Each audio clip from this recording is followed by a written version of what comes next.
ibambe maze intore yawe wiha umugisha uyitagatifuze kandi uyegukane burundu.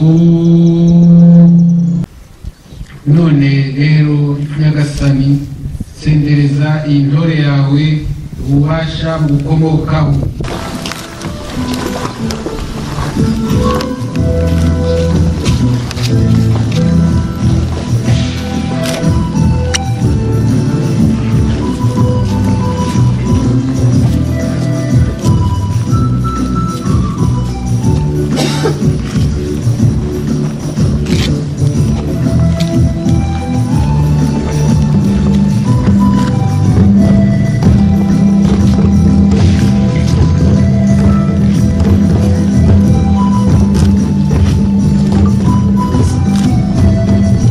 Mbashimiye bikuye ku mutima.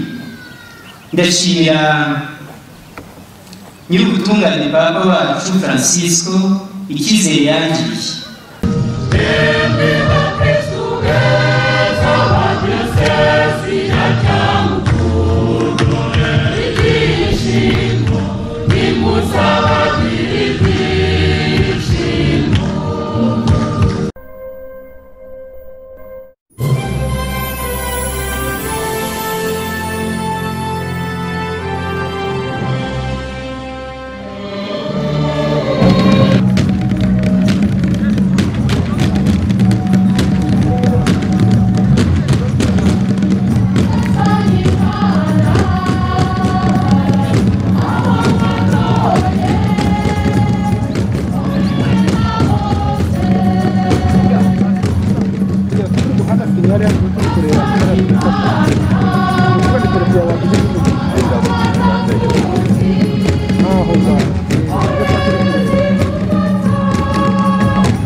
Padiri Edouard Sinayobye mu rwego rw'ubwepiskopi. Oya, ntabwo umubare uvuga kuko haba hari umubare wateganyijwe ubwo abitabiriye ibi birori barikesheje isakaramentu y'ubusaserdoti n'abari bari kuri gahunda abepiskopi, abapadiri, abadiyakoni igihe turimo bamagarirwa ukuri kw'ihame bahwanye na Kristo, ku buryo igihe bari mu muryango w'Imana rwagati bakora imirimo mu izina rye kandi nkawe ubwe. Ikorerwa muri Kiliziya y'Ishingiro ubwo ahantu bwo gutagatifuza kandi akihatira guteza imbere ubutungane abasaserdoti uyoboye Imana n'abantu bose akurikije umurimo uri mu nyatorero, ariko kandi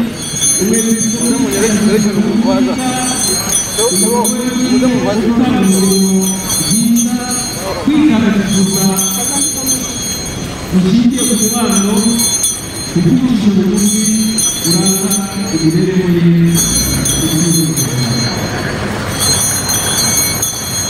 ku kanya tugiye gukurikira uyu munsi aduhaye umunsi w'ibyishimo.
J'ai l'honneur de vous présenter le texte de la bulle pontificale en langue originale, avec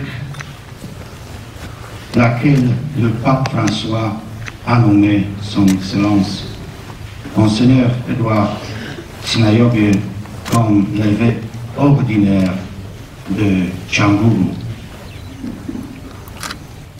Franciscus Episcopus Servus Servorum Dei, dilecto filio Eduardo Sinayoge e clero butarensi, captenus seminari Numbensis, rectori nominato Episcopo Ciangugensi, salutem et apostolica benedizione. Mater Verbi incarnati, che in loco vulgo dicto Cibeho, apparuit a in ecclesiae, cohortans ad vitam aeternam ducere fidelis, de quo incessante soliciti ministerium Petrinum dum gerimum sine intermissione curam adhibemus ne communitatibus ecclesialibus gubernium desit sacrorum antistinum congruis virtutibus ad dotibus ornatorum propria animo nostram nunc ad egregium Ciangugensem intendimus cui post pium ovitum venerabilis fratris Ioanni Damasceni novum pastorem volumus assignare tu autem dilecte fili qui necessaris virtutibus dotibus pastorali solicitudine spiritali doctrina prudentia atque peritia in rebus administrandis predicus Christi eiusque ecclesiae dilectionem demonstras idoneus nobis videris ad episcopale ministra autoritatis plenitudine quis literis de episcopum Ciangugensem constituimus debitis datis iuribus congruisque impositis obligationis secundum codicis iuris canonici normas ante ordinationem episcopalem quam ubilis extra Romam servatis liturgicis prescriptionibus accipere a catholico episcopo poteris filei professio erictivi facienda atque fidelitatis ius iurandum in nostrosque successores dandum clerum et fidelem populum tuam electionem procelis quos tibi recitientium ut commendamus ut orando et evangeli gaudium nunciando le plenitudine sanctitatis Christi abundater et fundas datum Rome laterani dies sexto mensis februari anno Domini bismillesimo vicesimo primo pontificatus nostri.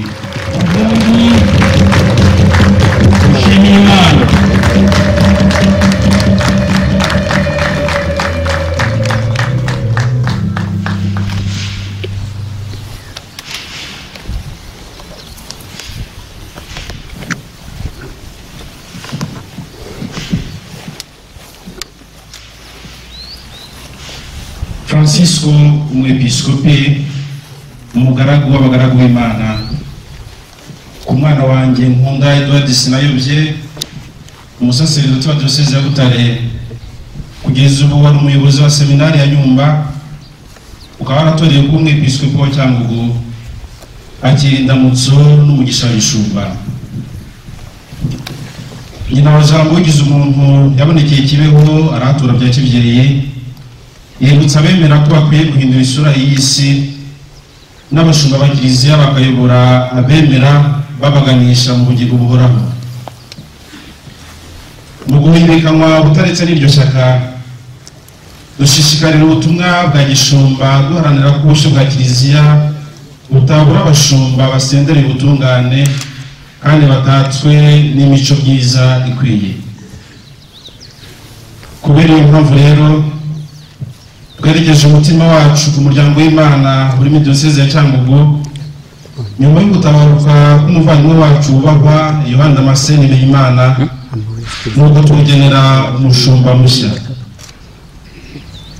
Ni mu gihe rero wowe mwana wanjye nkunda ugaragarwaho n'imigenzo ngombwa, imico myiza n'ishyaka rya gishumba, inyigisho z'ubutungane, ubwitonzi ndetse n'ubuhanga mu byo kuyobora, bikagaragaza urukundo ufitiye Kristo guhabwa umurimo w'ubwepiskopi. Tumaze rero gutega amatwi ibiro bya Papa bishinzwe iyogezabutumwa ku isi, dushingiye ku bubasha busendereye dufite bwa gishumba, hamwe n'uru rwandiko tugutoreye bw'umwepiskopi wa Cyangugu. Uwo murimo ukajyana n'uburenganzira n'inshingano ziwerekeza bikurikije igitabo cy'amategeko ya Kiliziya. Mbere rero yuko uhabwa ubwepiskopi, uzakirira mu biganza by'umwepiskopi Gatolika aho ariho hose hanze ya Roma hakurikijwe ibiteganywa na liturujia, uzabanza uhamye kwemera kandi urahirire kuba indahemuka kuri twe n'abazadusimbura. Uzamenyesha abasaserdoti n'imbaga bemera ubutorwe bwawe, nabo tukaba tubararikiye kuzakwakirana urukundo.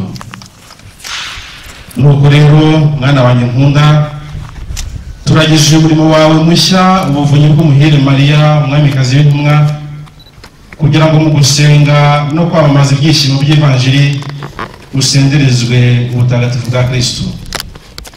Bikorewe i Roma, Laterano, ku munsi wa 6 w'ukwezi kwa Gashyantare mu mwaka wa 2021 mu mwaka wa 8 di Papa Francisco.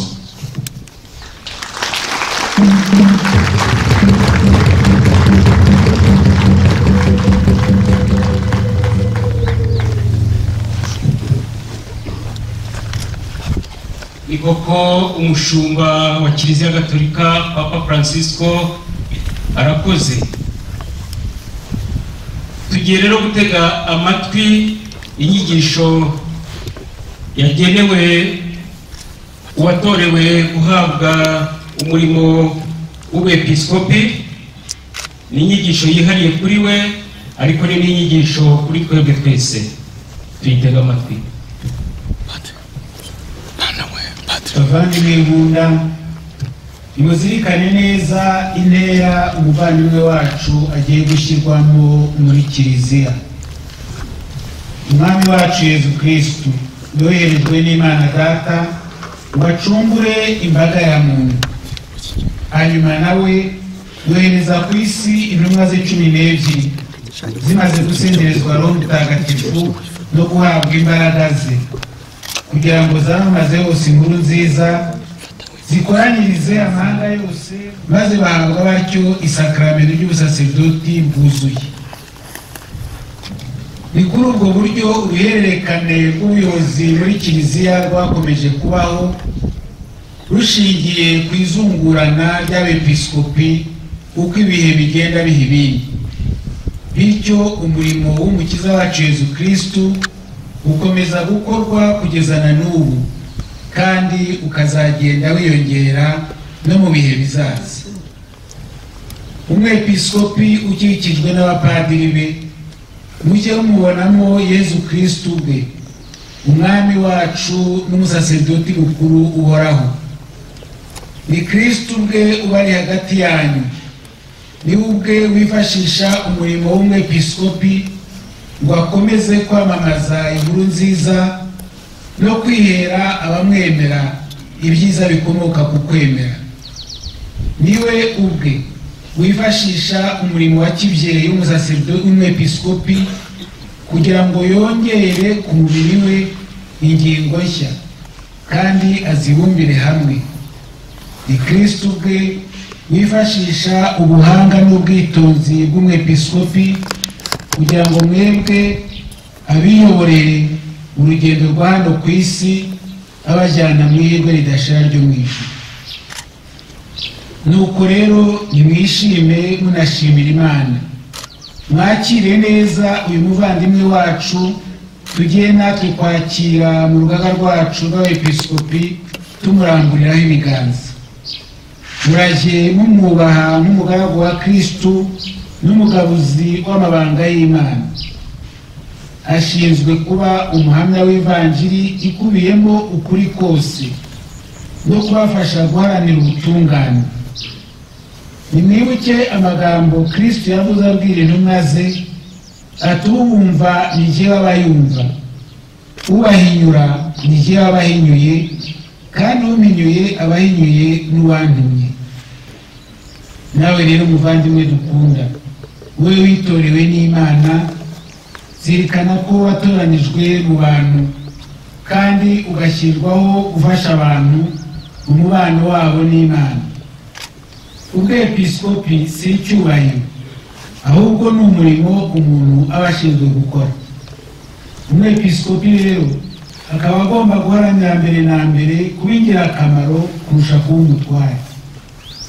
Nk'uko Yezu umwigisha wacu yabitegetse, uwitwa umukuru mu bandi agomba kugenza nk'aho ari we muto, n'umutware akagenza nk'aho ari umugaragu w'abayobozi. Jya wamamaza ivanjiri, wisubiremo igihe n'imburagihe, utote bose, ubashishikaze utarambirwa na rimwe kandi bitewe n'ishyaka ryo kujijura. Mu masengesho uzajya uvuga no mu gitambo cya misa uzajya uturira umuryango w'abakristu ushinzwe, ujye wihatira kuwurongera ingabire z'amoko menshi zisesekara ku butagatifu buhebuje bwa Kristo. Muri kiliziya ushinzwe urabe umuyobozi n'umushumba w'indahemuka, ube umugabuzi udahinyuka w'amabanga ya Kristo. Ubwo kandi Imana Data yagutoreye kuyobora umuryango wayo, urajye wibuka iteka urugero rwa Kristo umushumba mwiza, we umenya intama ze nazo zikamumenya, kandi ntazuyaze guhara ubugingo bwe awutangira intama ze. Ab'Imana igushinze bose uzabakunda urwa kibyeyi n'urwa kivandimwe. Mbere na mbere hari abapadiri n'abadiyakoni musangiye umurimo wa Kristo, ariko utibagiwe abakene n'abanyantege nke, abagenzi n'abavamahanga.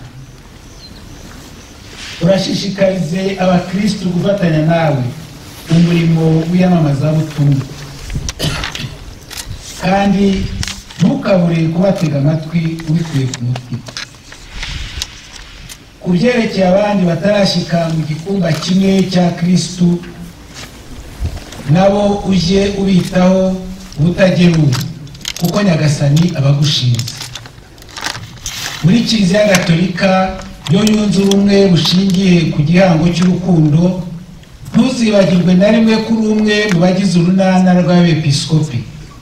Kubera iyo mpamvu ntuzahweme kuzirikana za kiliziya zose no kugoboka nta ngingimira izikeneye gufashwa. Uzakenure rero ubushyo bwose Roho Mutagatifu agushinze, agira ngo uyobore kiliziya y'Imana. Mu izina ry'Imana Data ugomba kugaragariza isura muri kiliziya, no mu izina ry'umwana wayo Yezu Kristu ugomba gukorera umurimo w'umwigisha w'umusaserdoti n'umushumba, no mu izina rya Roho Mutagatifu we uha ubuzima kiliziya ya Kristu n'imbaraga ze zigatabara intege nke zacu. Muri iyi nyigisho nziza tumaze gutega amatwi harimo ingingo zikomeye twazirikanye. Iya mbere ni uko duhamagarirwa gushimira Imana iduhaye umwepiskopi, kandi tugahamagarirwa kumufasha, kumwishimira no kumushyigikira.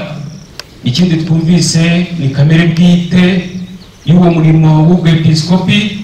Ikindi twumvise ni uko uhawe ubwepiskopi arangiza uwo murimo. Nyuma rero yo gutega amatwi iyo nyigisho, hakurikiyeho isezerana ry'uwatowe amaze kumva ibyo atorewe agiye rero kwemerera Nyagasani n'imbaga ashinzwe bazarangiza uyu murimo mu budahemuka. Abatagatifu bashyizeho umugenzo uteganya ko uwatorewe guhabwa ubwepiskopi abarizwa imbere y'imbaga y'abakristu niba yiyemeje gukomeza ukwemera no kurangiza umurimo agiye gushima. None rero muvandimwe nkunda, urashaka kuzajya ukorana umurava umurimo twasigiwe n'intumwa, tukaba natwe tugiye kuwuguha tukuramburiraho ibiganza. Urashaka kuzawukora kugeza gupfa ubifashijwemo n'ingabire za Roho Mutagatifu. Ndabishaka. Urashaka kuzajya wigisha ivanjiri ya Kristu uko yakabaye kandi nta kudohoka kuri uwo murimo. Ndabishaka. Urashaka kuzajya urinda inganzo y'ukwemera kugira ngo ihore ari indakemwa n'intageruka, ukurikije uruhererekane ruturuka ku ntumwa rugakomeza kubaho muri kiliziya n'ahantu hose. Ndabishaka. Urashaka kujya uharanira kubaka kiliziya umubiri wa Kristu no gutuma mu bumwe bwayo no kuguma mu bumwe bwayo ufatanije n'abandi bari mu rwego rw'abepiskopi uyobowe n'umusimbura wa Mutagatifu Petero intumwa. Ndabishaka. Urashaka kujya wumvira nta buhemu umusimbura wa Mutagatifu Petero intumwa. Ndabishaka. Urashaka kwitangira imbaga ntagatifu y'Imana umubyeyi ugira impuhwe maze ukayiteza imbere uyiyobora mu nzira igana umukiro kandi ufatanije n'abafasha bawe ari bo abapadiri n'abadiyakoni. Ndabishaka. Urashaka kuzajya wakirana ubwuzu n'impuhwe abakene, abagenzi n'indushyi ubigirira izina rya Nyagasani. Ndabishaka. Urashaka kuzakurikirana nk'umushumba mwiza intama zazimiye ukazigarura mu gikumba cya Nyagasani. Ndabishaka. Urashaka kujya usenga ubudahwema usabira umuryango mutagatifu ku Mana ishobora byose, ugatunganya ku buryo budahinyuka umurimo w'ubusaserdoti bukuru utorewe. Ndabishaka kandi Imana izabifashamo. Imana yagutangiye umurimo mwiza izanawukomeze kugeza ku ndunduro.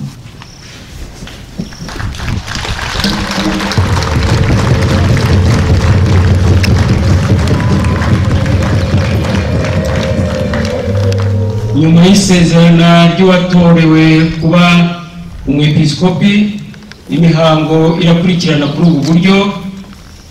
Agiye Petero batuvuga urwunge rw'amasengesho amusabira.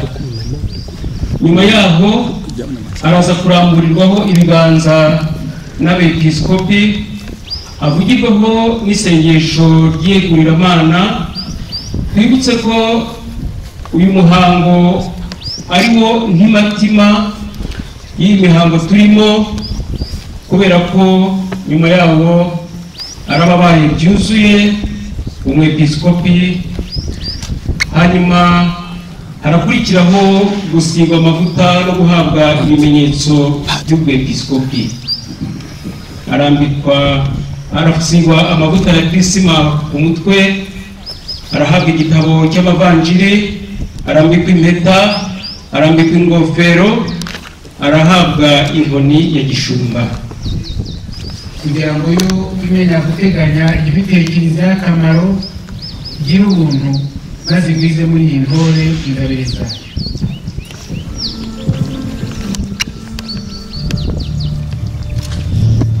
Abasanu tubabarire,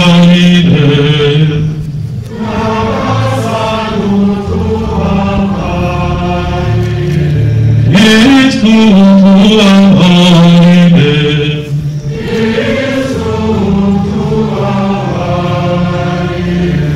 Abasanu tubabarire,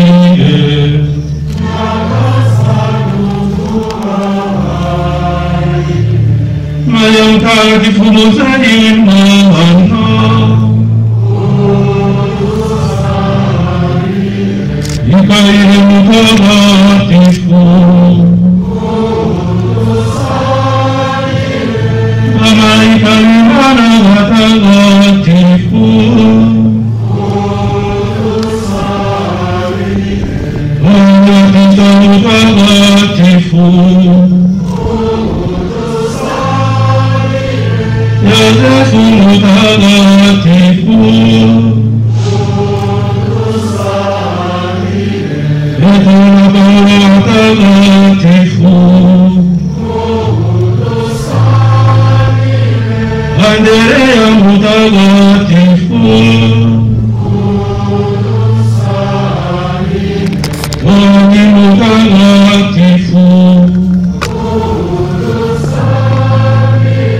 Ila wadusakaje mu Roho Mutagatifu nyagasani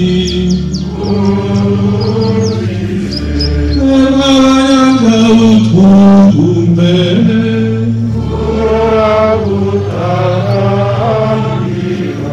ngiribambe maze abarekirisiya yawe ntagatifu kandi uyikomeze utwumve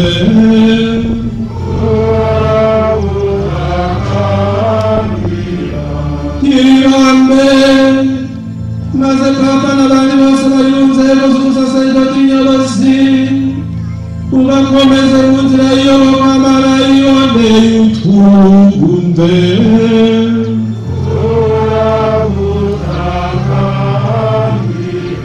ngiribambe maze abantu bose bamara n'ubwumvikane nyakuri utwumve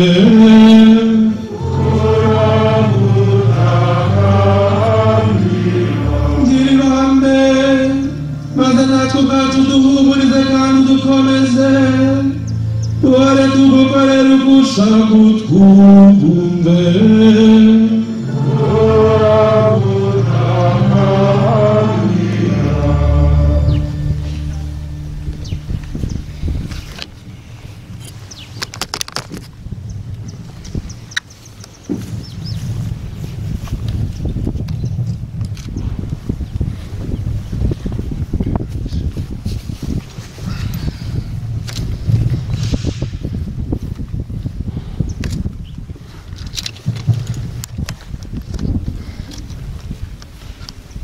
ibibambe maze intore yawe uyihe umugisha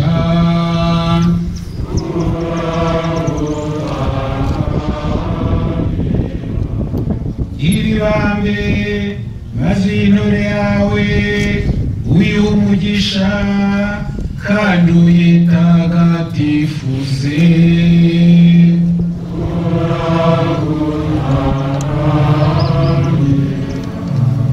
ibibambe maze intore yawe uyihe umugisha uyitagatifuze kandi uyegukane burundu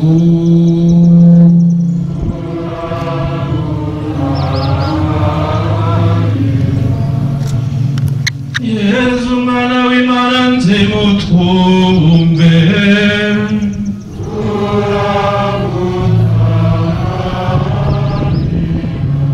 Kristu twumve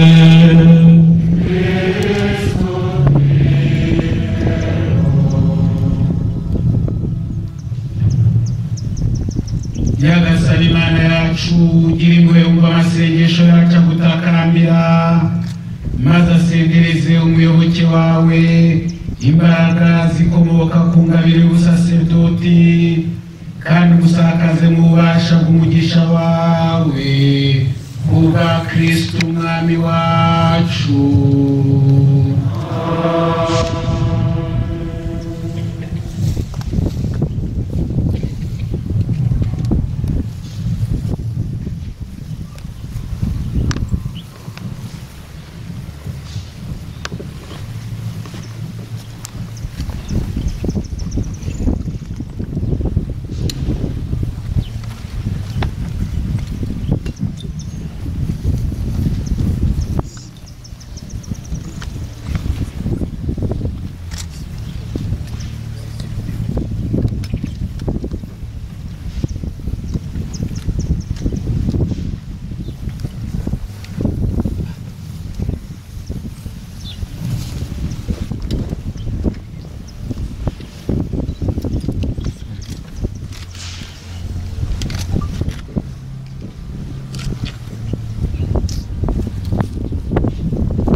nyagasani mana se umwami wacu Yezu Kristu mubyeyi w'impuhwe zose mana y'icyitwa ihumure cyose utuye mu bushorishori bw'ijuru ariko ntibikubuze kurebana ubwuzu ibikuri hasi cyane ni wowe umenya byose na mbere y'uko bibaho ni wowe wahaye kiliziya yawe amategeko akubiye mu ijambo ryuje ineza yawe ni wowe wagennye kuva mu ntangiriro ko hazabaho ubwoko bw'intungane zivuka kuri Aburahamu ni wowe washyizeho abatware n'abasaserdoti kandi ntiwatererana ingoro yawe ntagatifu ngo ibe idafite abambari bayo maze kuva isi yaremwa wizihizwa n'ibisingizo uhabwa n'abo witoreye.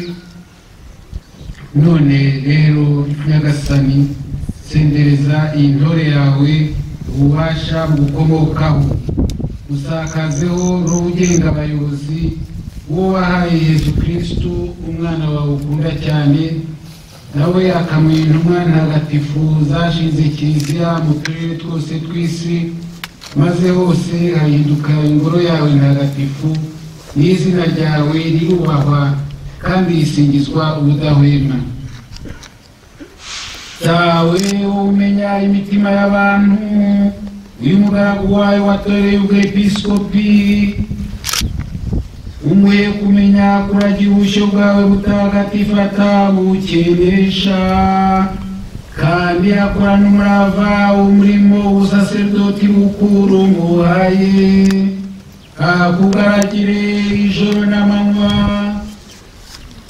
maze ajya ahora akugusha neza kandi agusoreza amaturo ya kiliziya ntagatifu muhe imbaraga zikomoka kuri uwo mutagatifu zikwiriye umusaserdoti mukuru agira ububasha bwo gukiza ibyaha uko abitegetse agabe imirimo mitagatifu uko bishaka kandi abohore ingoyi zose nk'uko babihereye intungo bubasha ubugwaneza bwe n'umutima we usukuye bije bituma umwishimira igihe agutuye igitambo gifite impumuro nziza kubwa Yezu Kristu umwana wawe n'umwami wacu we ukwihesha ikuzo n'ububasha n'icyubahiro hamwe na Roho Mutagatifu n'ikiliziya ntagatifu n'iteka ryose.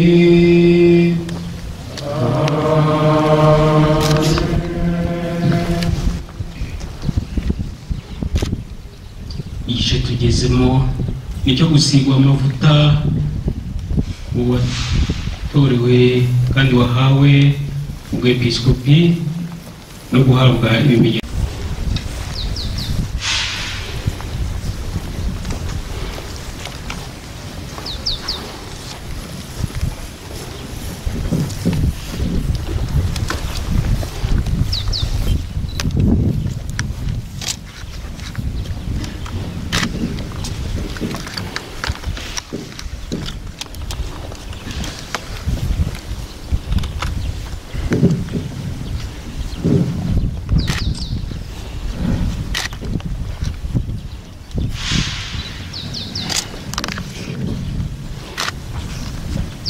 Imana yo yaguhaye kugira uruhare ku busaserdoti bukuru bwa Kristo nigusige aya mavuta matagatifu atamu mubavu ndengakamere maze igusemereze umugisha wayo uguhesha ingabire za Roho Mutagatifu.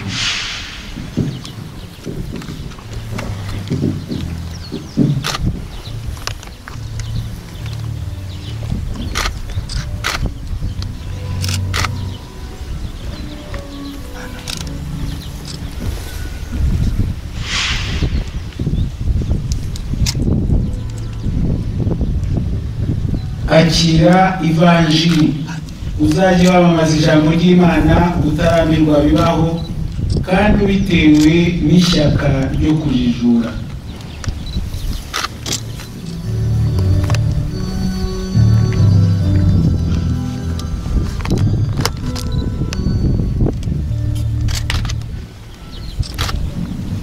Akira impeta iba ikimenyetso cy'ubudahemuka, urarangwe n'ukwemera kuzira igitotsi, uragire neza Kiliziya Ntagatifu umwari w'Imana.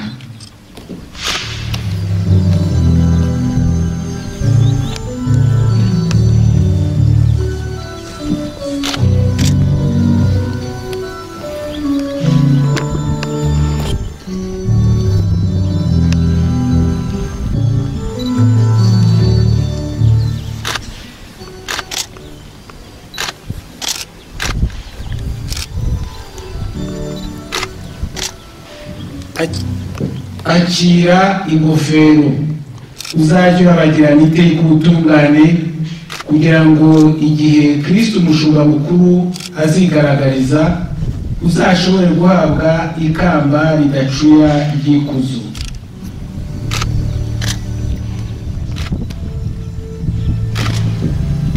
Akira inkoni iba ikimenyetso cy'umurimo w'ubushumba uhawe, uzajye wita ku buryo bwose uko bwakabaye nk'uko n'umutagatifu abugushyizemo ngo ube umwepiskopi uyobora Kiliziya y'Imana.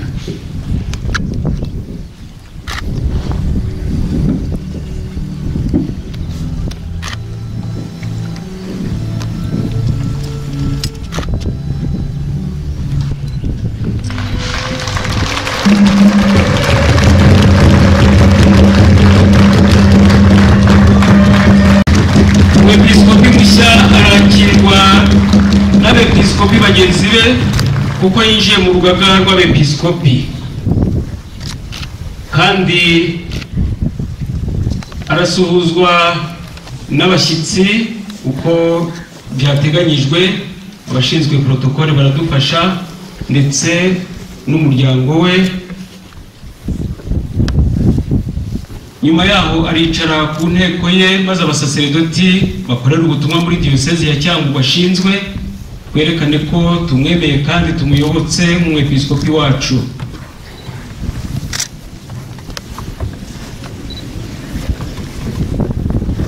Nyuma y'ibyo umwepiskopi mushya ngo ni mbere y'uko dusoza igitambo cy'Ukaristiya araza kugira umwanya wo gutambagira aho umugisha abateraniye hano bose.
Muri aka kanya abasaserdoti bakorera ubutumwa muri iyi diyoseze bagiye kujya baza babiri babiri unamire umwepiskopi mushya.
abapadiri urahumuje turasaba umwepiskopi mushya ko yakwigira imbere uhaguruke bamwunamire na igice kirimo mushya nabo baraza kubigenza batyo.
Turasaba abasigaye kubaza kubikorera icyarimwe aho bahagaze.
Imani Duhai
Nyiricyubahiro Cardinal Antoine Kambanda, Arkiyepiskopi wa Kigali,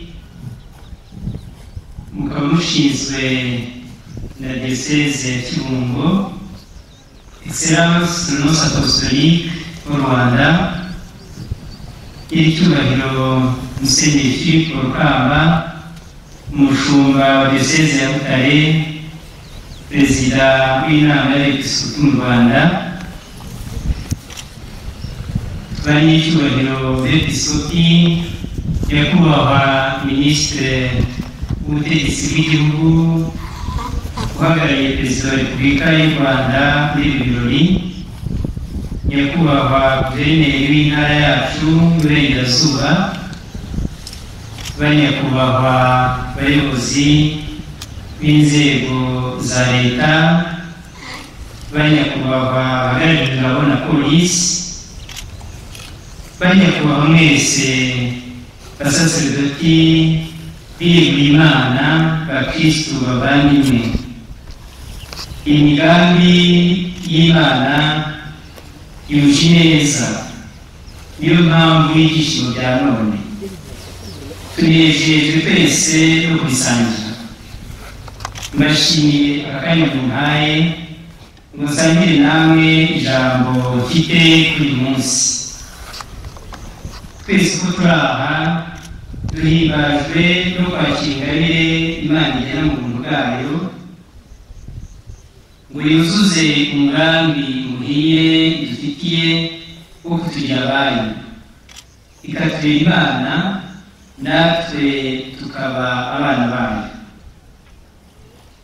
Kimwe n'abandi batorwa n'Imana, nanjye yansanze inyuma y'amatungo nk'uko Bibiliya bivuga, ijisho ry'Imana ryagombye guca bugufi ngo rishyikire. Imana nziza yantwaye umutima, yarangwatiriye maze irusha amaboko. Ndashimira Kiliziya yantoje kumvira ubutumwa Imana yampaye. Ubutumwa bw'Imana bugendana n'irema, ikurura umutima w'uhamagawe akanyurwa kugira ngo yigabanye ibyishimo. Nyamara kandi ubwo butumwa bukanatera ubwoba. Umubyeyi Mariya yabaye atumva indamutso yamumenyeshaga ubutumwa ndengakamere bwo kuba nyina w'Imana, we yarikanze agira ubwoba, yibaza icyo bishatse kuvuga. Nanjye natikijwe n'icyo gitinyiro cy'ibintu bitagatifu, ariko ndumvira niyitaba mvuga karame. Ni koko Imana iraturuta, ibitekerezo n'imigambi byayo bitandukanye kandi bisumba kure ibyacu. Nubwo ari umushobora byose, ihitamo gutora bituma ikabaha ubutumwa buhambaye bwo gukira ubushyo bwayo, kandi nyamara ari abantu basanzwe. Uko muteraniye hano, mbashimiye ko mwaje kumufasha kwakira ayo mabanga ahambaye ashyinguzwa umuntu usanzwe muzi twabanye nkanjye. Banyambitse impeta ngo nkazagomba guhora yambaye impeta ifasha hasi. Abasaserdoti ba Cyangugu, reka mbanze baramutse mbashimira uburyo mwanyakiriye. Ni umwe muri mwe dusangiye ibanga rikomeye, isano dufitanye ishinze imizi mu isakaramentu ry'ubusaserdoti bwa Kristo, we ubwe yadusangije. Ndabashimiye amagambo akora ku mutima mwambwiye, n'ibindi bikorwa byiza bigaragaza ko mwanyakiriye neza nabonye muri iyi minsi. Igihe mwari muciye bugufi muri wa muhango wo kwakira Umwepiskopi mushya, musezerana kumwumvira, nanjye numvaga nciye bugufi ku mutima, nanjye nsezeranya buri wese kumwubaha, kumwitaho no kumukunda nk'inshuti kandi nk'umubyeyi. Iyo njisho y'urukundo izatuma turangiza neza inshingano zo gukena ubushyo Imana yaturagije. ijambo ryiza ryo kuvuga ubutumwa ni ugushumba. Umushumba uhora mu rwuri hamwe n'intama akazimenya akazabura. Francisco yakongeraho wagahumura nkazo. Uwo murimo usaba guhorana ishyaka ry'ingoma y'Imana bawuhereye kandi n'ibimenyetso by'ingofero n'inkoni. Ingofero idasanzwe itandukanye n'izindi ituma intama zimenya umushumba wazo. Nanjye ndasaba Imana ngo ifashe kumenya intama ndagijwe mu mazina yazo mu buzima bwa buri wese, mu byishimo no mu ngorane. Hari n'inkoni, inkoni yo kuragira, nayo ni inkoni idasanzwe. Nimureba neza murasanga yigondoye ku mutwe wayo. Kwigondora ureba hasi biri tuyihawe guhora yiyoroheje imbere y'Imana n'imbere y'abantu. Akagomba guhora aca bugufi mu rukundo rwa gishumba, akoza ibirenge abashinzwe. Umupadiri wamfashije kwihera nitegura uyu munsi yageze aho aramanura ati iriya nkoni igondoye si iyo gukubita, ahubwo iragondoye kugira ngo ikwibutse gucyamura udakubita. Yashakaga kuvuga ko igisore cy'umubyeyi kidasiga inyuma na gato ubwaneza. Mu gihe ntekereza ubutumwa buruta kure utu duti twanjye, ndavuga nka Bikira Mariya ni ibyo nabishoboranye. Ivanjiri tumvise igitambo cya misa iramara igihunga. Roho Mutagatifu azakumanukiraho maze ububasha bwa nyir'ijuru bukubundikire mu gicucu cye. Icyo nicyo ncungiraho ubuvunyi bw'umushobora byose. Uwambaza icyo nzanye cyangwa namubwira ijambo rigufi bakunze kwibaza muri iyi minsi. Namubwira ko nzanye icyifuzo, tube abavandimwe muri Kristo. Ni intego, ni umuhigo twagira iwacu twese hamwe. Imana itubyara ni imwe, twavuye mu ndimwe y'Imana. Yesu Kristo yigize umuntu apfira ku musaraba ngo akureho igitandukanya abantu cyose, ngo aduhindure abantu bashya. Buri wese ni urugingo rw'umubiri we, twese turi abavandimwe muri we. Ikirangantego cy'ubutumwa Imana impamagarira cyerekana inkuru nziza y'ubuvandimwe muri Kristo mu bimenyetso. Kristo umukiza w'isi niwe udutangariza ivanjiri y'ubuvandimwe mu ijambo rye. Imirasire y'izuba ivuka mu mutima we igatuma tubona ishusho ya Yezu yihishe muri buri muntu. Iyo mibonere mishya tuyigeraho aho umutima uhindutse kubw'ingabire za Roho Mutagatifu ushushanywa n'inuma mu ngabire ze zirindwi. Ibyo bituma tuba abantu bashya bari hamwe.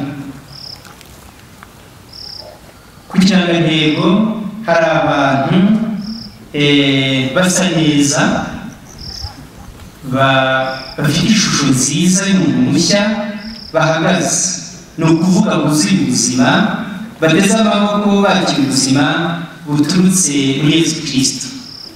Umurimo wo gukira ubushyo bw'Imana tuzawukorana umutima w'ubuvandimwe, urukundo, ubwumvikane, amahoro, twese turengera urunana rw'abavandimwe mu bumwe bushinze imizi kuri Yesu Kristo. Tuzafatanye kwamamaza no kwimakaza urukundo rwa Kristo. Yewe n'utararumenya cyangwa ugitsimbaraye ku nabi, tuzamutota, turumuhate, turumuhunde udatezuka, nawe ahinduke ase n'abandi.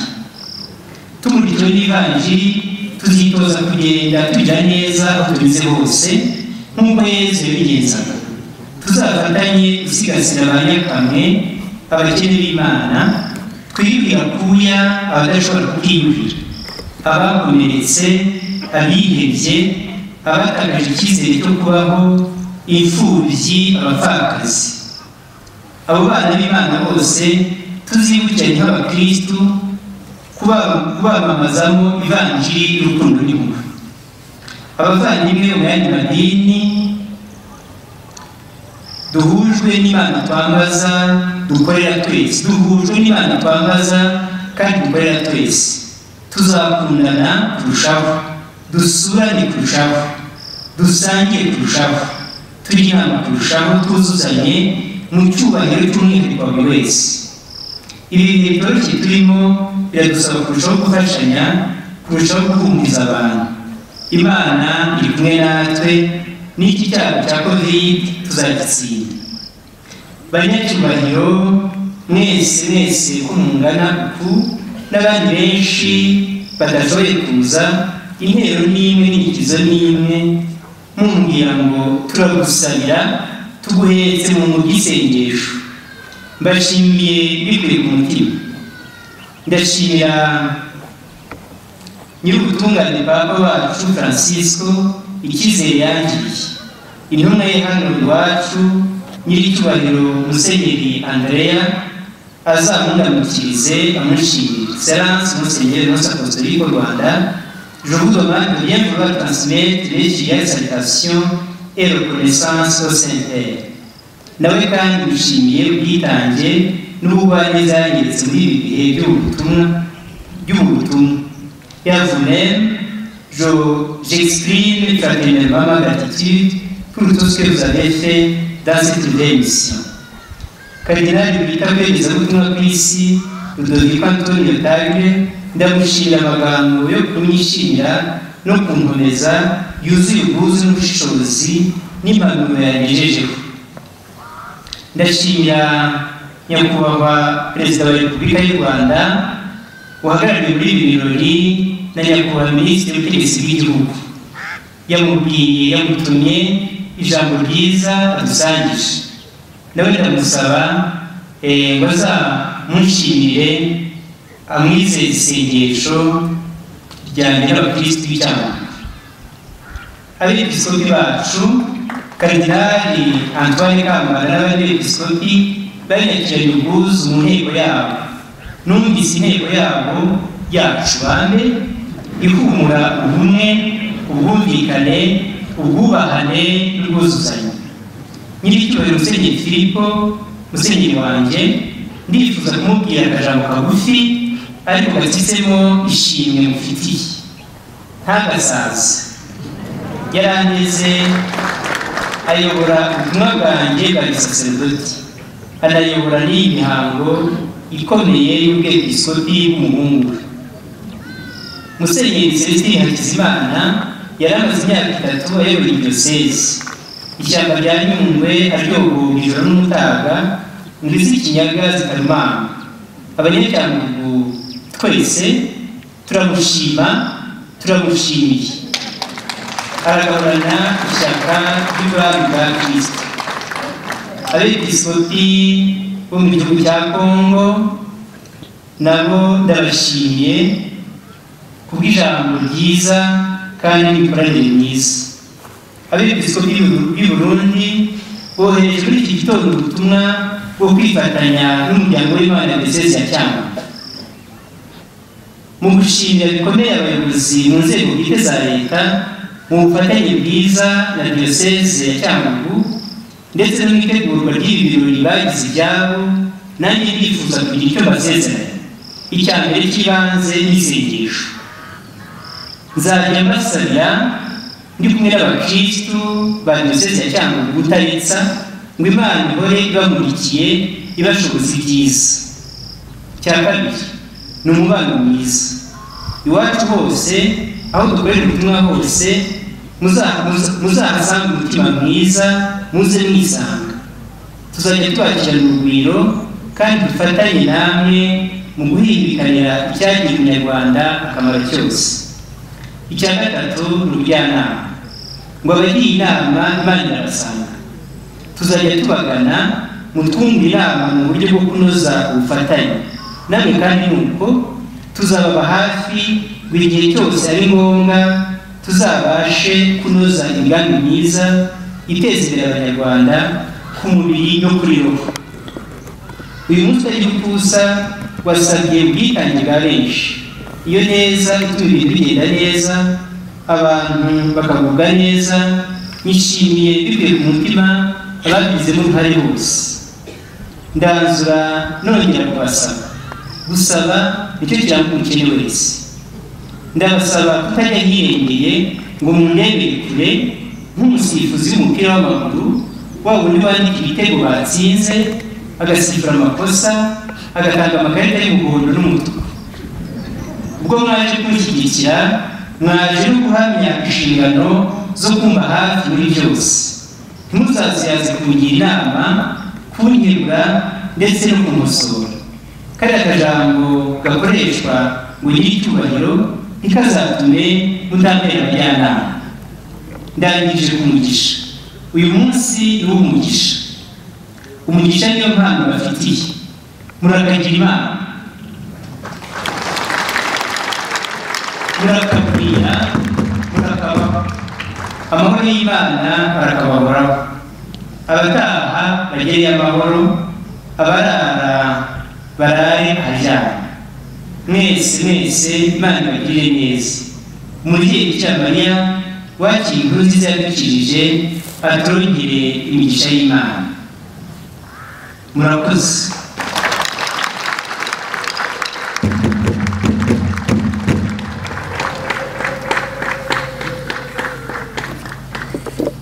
Kurondogora ariko nabasabaga ko twakongera tukishimira iri jambo ryiza, ijambo tugejejweho n'umushumba wacu mushya.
murakoze